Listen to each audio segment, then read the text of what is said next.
अगर आप भी चाहते हैं कि PRK नंबर 1 फिल्म की वीडियो सबसे पहले आप तक पहुंचे, तो लाल बटन दबाकर चैनल को सब्सक्राइब करें और बेल आइकन घंटी को दबाएं बिल्कुल फ्री में।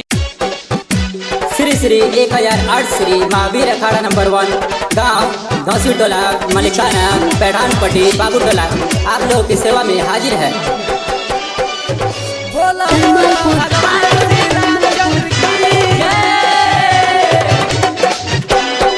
चले अखाड़ा जयकारा सब बोली बोली बोली करी धमाले आज लइकन के टोली टोली टोली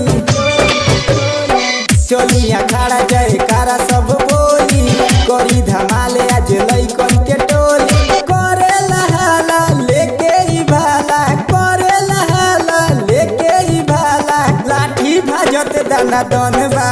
बोला बोला भगवान श्री रामचंद्र की जय। घोसी टोला के अखाड़ा नंबर 1 बा नंबर 1 बा मलिकाना के अखाड़ा नंबर 1 बा। चली अखाड़ा जयकारा सब बोली बोली बोली चली अखाड़ा जयकारा सब बोली करी धमाल आज लइकन के टोली चली अखाड़ा जयकारा सब बोली करी धमाल आज लइकन के टोली करे लहाला लेके ही भाला करे लहाला लेके ही भाला लाठी भाजत दाना दन बा। बोला बोला श्री रामचंद्र भगवान की जय। पैठानपट्टी के अखाड़ा नंबर 1 बा नंबर 1 बा नंबर 1 बाबू टोला के अखाड़ा नंबर 1 बा। DJ Amit Raj नंबर 1 बा नंबर 1 बा नंबर 1 बा। हाला मचारे महावीर नाम बोल के रैया में लइका सब नाच सडोल के हाला मचारे महावीर नाम बोल के रैया में लइका सब नाच सडोल के हटे ना दिन इहो हटे ना रतिया रतिया रतिया रतिया गर्दा उड़ाले सब यार हो संगतिया यार हो संगतिया यार हो संगतिया हटे ना दिन इहो हटे ना रतिया गर्दा उड़ावे सब यार हो संगतिया ऑर्केस्ट्रा लियाई संगे नचाई ऑर्केस्ट्रा लियाई संगे नचाई इहो ना केहू से कम बा।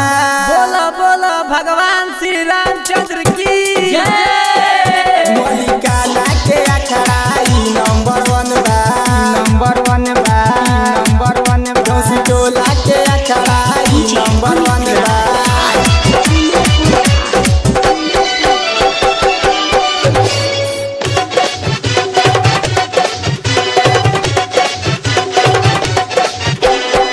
झंडा उठाई सब चले ले ऐसन सजल गाँव सब स्वर्ग के जैसन झंडा उठाई सब चले ले ऐसन सजल गाँव सब स्वर्ग के जैसन नंदे लकी नाच होगी उठाई उठाई उठाई उठाई लड़े ले कुश्ती माथे माटी लगाई लाई लाई लाई अजय अरुण नाचस फेर सा उठाई कुश्ती लड़े लो माथे माटी लगाई करे चढ़ाई झंडा उठाई करे चढ़ाई झंडा उठाई फोड़त पटाखा या बम्बा।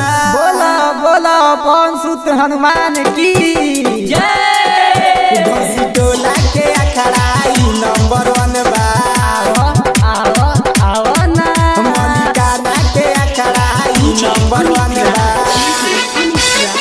नंबर 1 बा नंबर 1 बा।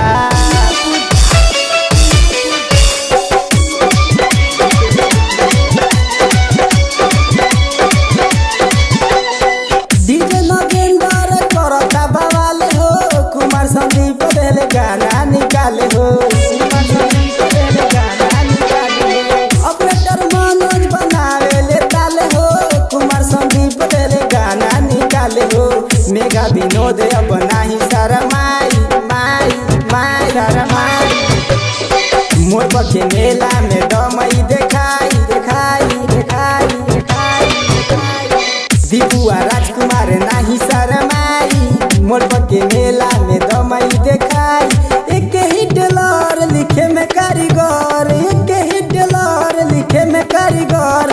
इहो अखाड़ा के संग बा। बोलो बोलो श्री रामचंद्र भगवान की जय। झोसी टोला के अखाड़ा ई नंबर 1 बा।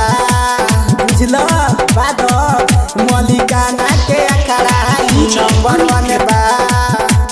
करेला हाला लेके ही भाला, करेला हाला लेके ही भाला, लाठी भाजत दाना दन बा।